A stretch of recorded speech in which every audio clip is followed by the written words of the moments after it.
Hi guys, welcome to our channel mister Sisindri. Bigg Boss హౌస్లో మరోసారి survival of the fittest task కొనసాగుతున్న సంగతి తెలిసిందే.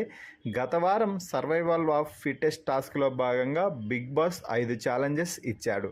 అయితే 5 ఛాలెంజెస్లో 3 క్లాన్ సభ్యులు, 2 బిగ్ బాస్ గెలిచాడు అనే చెప్పవచ్చు. ఇక ఈ వారం మరోసారి వైల్డ్ కార్డ్స్ను ఆపగలిగే శక్తి కంటెస్టెంట్స్కి ఇస్తున్నాను అంటూ big boss survival of the fittest టాస్క్ని తీసుకొచ్చాడు.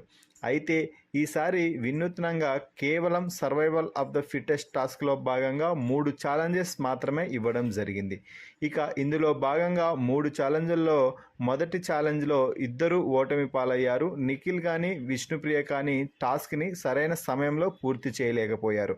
ఇక అయితే ఆ తర్వాత బిగ్ బాస్ ఇచ్చిన వరుసగా 2, 3 ఛాలెంజ్లో నిఖిల్ క్లాన్ సభ్యులైన యష్మి అలాగే ఆదిత్యవం టాస్క్లో విజయం సాధించడం అయితే జరిగింది. దీంతో ఈ వారం బిగ్ బాస్ ఇచ్చిన సర్వైవల్ ఆఫ్ ద ఫిట్టెస్ట్ టాస్క్లో భాగంగా సీతా క్లాన్ నుంచి ఒక్కరు కూడా ఒక్క పాయింట్ సాధించలేదు. నిఖిల్ క్లాన్ సభ్యులు 2 టాస్కులు గెలిచి 2 పాయింట్స్ సాధించారు. దీంతో బిగ్ బాస్ ప్రైజ్ మనీలో మరో 2 లక్షల రూపాయలు యాడ్ అయ్యాయని చెప్పారు.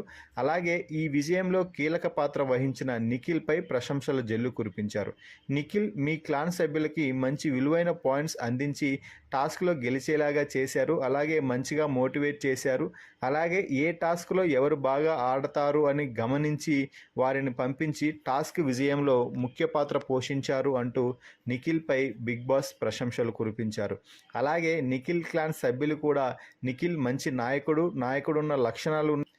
మంచి లక్షణాలున్న నాయకుడు అంటూ నిఖిల్పై ప్రశంసలు అయితే కురిపించారు. ఫైనల్గా ఈ వారం సర్వైవల్ ఆఫ్ ఫిట్టెస్ట్ టాస్క్లో భాగంగా నిఖిల్ క్లాన్ 2 టాస్కులు గెలిచి 2 వైల్డ్ కార్డ్స్ని ఆపగలిగారు అని బిగ్ బాస్ ప్రకటించడంతో హౌస్మేట్స్ అందరూ నిఖిల్ క్లాన్ సభ్యులని అభినందించడం జరిగింది. మరీ ముఖ్యంగా నిఖిల్కి కంగ్రాచులేషన్స్ చెప్పారు. Finally survival of the fittest టాస్క్లో భాగంగా నిఖిల్ క్లాన్ అలాగే నిఖిల్ 2 టాస్కులు గెలవడంపై మీ అభిప్రాయాన్ని కామెంట్స్ రూపంలో తెలపండి. అలాగే మరిన్ని బిగ్ బాస్ లైవ్ అప్డేట్స్ కోసం మన ఛానల్ని చూస్తూ ఉండండి. Please subscribe our YouTube channel mister సిసింద్రి.